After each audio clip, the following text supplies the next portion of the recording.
Most flowering plants में जब ovary fruit में कन्वर्ट होती है, तब बाकी फ्लोरल पार्ट्स जैसे पेटल्स, सेपल्स, स्टेमन्स वगैरह डिजेनरेट होकर गिर जाते हैं।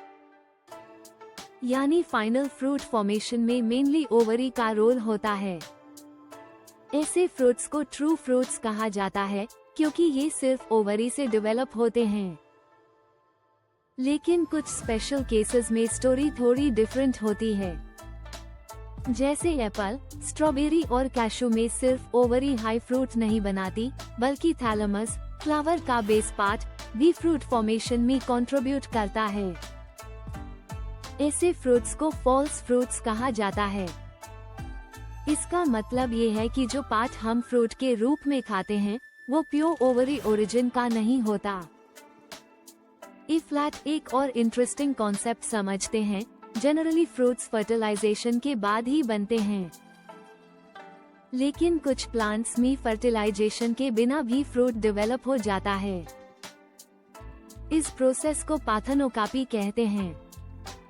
इसका बेस्ट एग्जाम्पल है बनाना। इसलिए बनाना में सीड्स नहीं होते या वेरी रिड्यूस्ड होते हैं। इम्पोर्टेंट बात यह है कि पार्थेनोकार्पी को आर्टिफिशियली भी इंड्यूस किया जा सकता है ग्रोथ हार्मोन्स यूज करके, जिससे सीडलेस फ्रूट्स प्रोड्यूस किए जाते हैं जो मार्केट में ज्यादा प्रेफर्ड होते हैं। ई फ्लैट बात करते हैं सीड्स के इम्पोर्टेंस की, जो एंजियोस्पर्म्स के लिए सर्वाइवल का एक पावरफुल टूल है। सबसे पहली बात, पॉलिनेशन और फर्टिलाइजेशन प्रोसेसेस वाटर पर डिपेंडेंट नहीं होते, इसलिए सीड फॉर्मेशन ज्यादा रिलायबल होता है। दूसरी बात, सीड्स में डिस्पर्सल के लिए स्पेशल एडेप्टेशंस होते हैं, जिससे प्लांट्स अपनी स्पीशीज को नए एरियाज में स्प्रेड कर पाते हैं। सीड्स के अंदर स्टोर्ड फूड रिजर्व्स होते हैं, जो यंग सीडलिंग को तब तक नरिशमेंट देते हैं जब तक वो खुद फोटोसिंथेसिस करने के लायक ना हो जाए। साथ ही हार्ड सीड कोट एम्ब्रियो को हार्श कंडीशंस से प्रोटेक्ट करता है।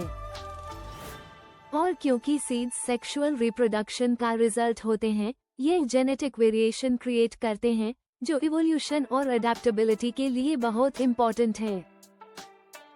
इस तरह true fruit, false fruit, parthenocarpy और सीड इम्पोर्टेंस को समझने से तुम्हें प्लांट रिप्रोडक्शन का एडवांस कॉन्सेप्ट एकदम क्लियर हो जाता है।